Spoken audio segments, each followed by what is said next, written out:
O IPCA 15, ou Índice Nacional de Preços ao Consumidor Amplo, 15, é uma prévia da inflação oficial do Brasil, calculado pelo IBGE.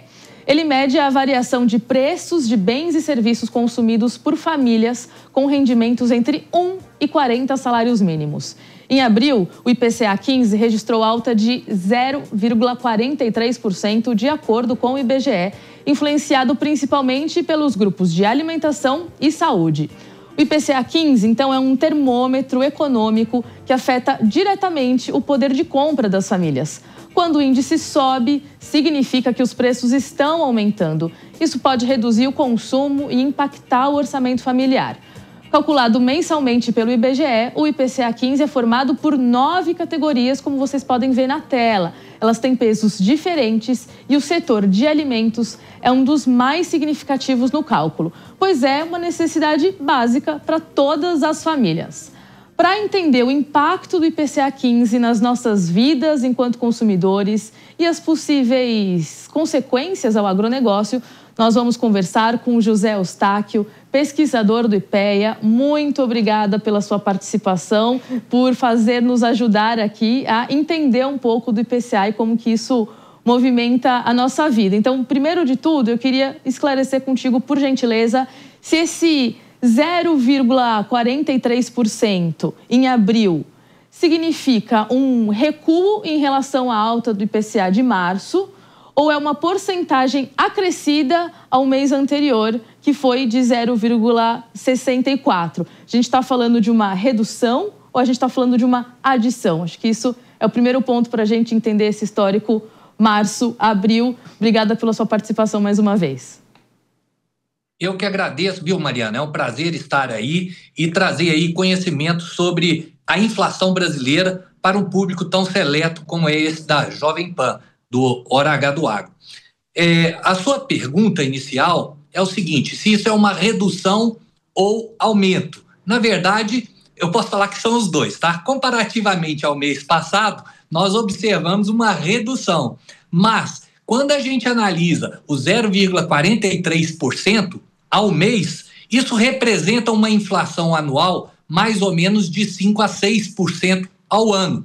Ou seja, estamos acima da meta da inflação, que é de 3%, com desvio padrão de 1,5%. Ou seja, o limite superior da política monetária do Banco Central diz respeito a uma taxa de inflação que não ultrapasse 4,5%.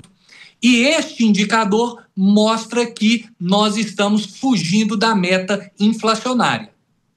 Perfeito. E é importante a gente explicar esses números porque o consumidor na gôndola do supermercado ou, enfim, em diferentes frentes está sentindo essas porcentagens aumentarem, está sentindo, de alguma forma, a elevação dos preços do alimento que a gente vem falando aqui, né?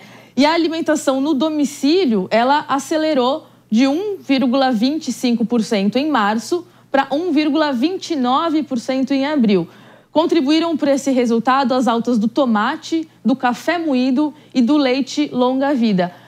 O que esses números, Eustáquio, o que esses números da inflação podem implicar para as cadeias produtivas desses três produtos? É possível a gente estimar margens mais apertadas para produtor, para varejo? O que esses números bem setorizados, olhando para o domicílio, significam quando a gente olha para um reflexo lá do campo, né? Do consumidor para o campo? Como que o agro pode ler esses números também? Tá. Em primeiro lugar, vamos tentar entender qual que é o problema da inflação na economia.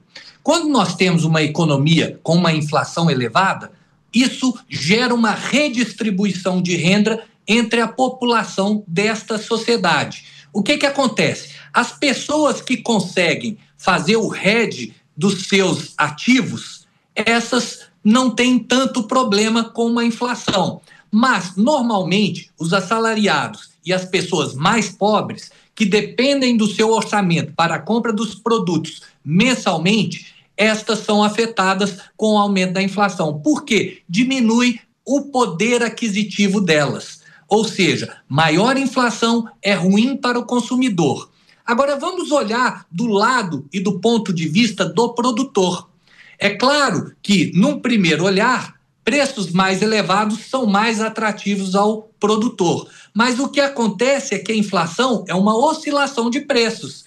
E isso traz incertezas também para o setor produtivo. Quanto maior a inflação, maiores são as incertezas, menor é o investimento produtivo e menor é o crescimento dos setores ou daquelas atividades que a gente está analisando. Então, existem impactos, seja do lado do consumidor, seja do lado do produtor.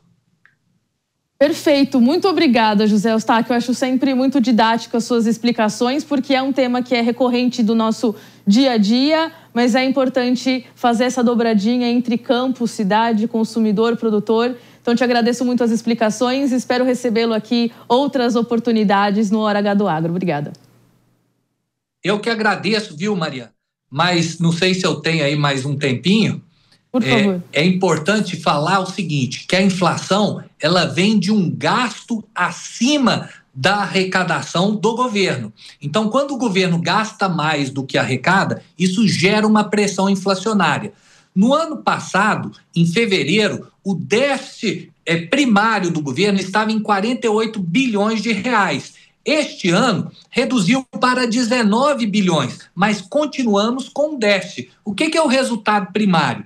É justamente aquele cálculo do governo que não inclui os juros da dívida, ou seja, se o governo tivesse um superávit, seria bom porque ele teria espaço para pagar os juros da dívida. O que acontece é que nós estamos com um déficit primário e ainda temos que pagar esse juro. No final, só tem duas alternativas. Ou o governo endivida de um lado, ou você aumenta a inflação do outro emitindo papel moeda na economia. E essa emissão de papel moeda faz com que os preços aumentem.